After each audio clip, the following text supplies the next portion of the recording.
Kita ni rakyat Sabak, kamu perhatikan betul-betul lah. Ikan sardin, ikan bilis, ikan kembung, sekarang ini sudah mau dikenakan SST, cukai SST. Sejak bila bah makanan ikan bilis, ikan sardin, ikan kembung ini makanan orang mewah? Sejak bila? Sejak kerajaan Madani naik Anwar Ibrahim ni, macam-macam, ada lebih kurang 4,000 item yang dikenakan cukai. Bermula daripada 1 Julai kah? Kita di Sabak ni, orang Sabak, hidup dia lagi susah. Barang lagi mahal daripada Melaya. Kalaulah dicukaikan lagi ini, sedangkan sebahagian daripada kalau kita tengok di KK tu, di mana-mana, ada jual ikan bilis kan. Nah, lepas ini dikenakan SST. Bila kena SST, harga ikan bilis di Sabak yang orang Semenanjung, orang Melaya selalu beli, bawa balik sini, akan naik harga lagi. Semua itu akan bebankan kepada siapa? Pengguna. Orang yang membeli. Orang yang beli, masak dan sebagainya. Harga akan bertambah, beban.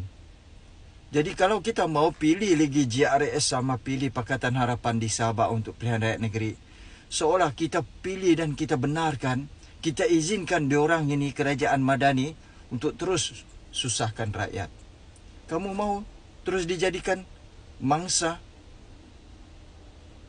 kerakusan pemimpin-pemimpin yang ada di pusat dan di Sabak.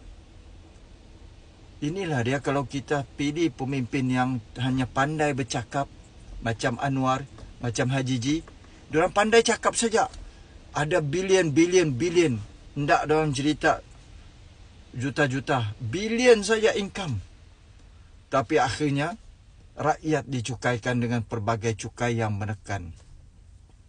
Sudahlah, dia suruh sekolahkan orang pergi belajar apa itu maksud GST. GST pun dia tidak tahu. General Service Tax dia cakap. Padahal Good and Service Tax.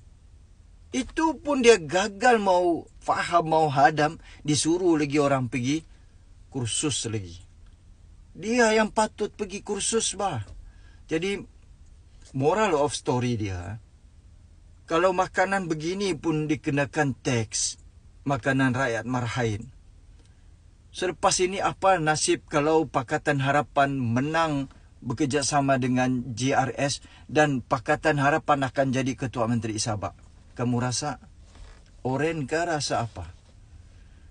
Itu sebab saya seru jangan bagi kemenangan kepada Pakatan Harapan, jangan undi Parti Melaya dan jangan undi GRS yang mana diorang akan sokong juga Melaya ini untuk kerjasama supaya kes rasuah sakau diorang tidak kedapatan, tidak dibongkar dan tidak naik mahkamah.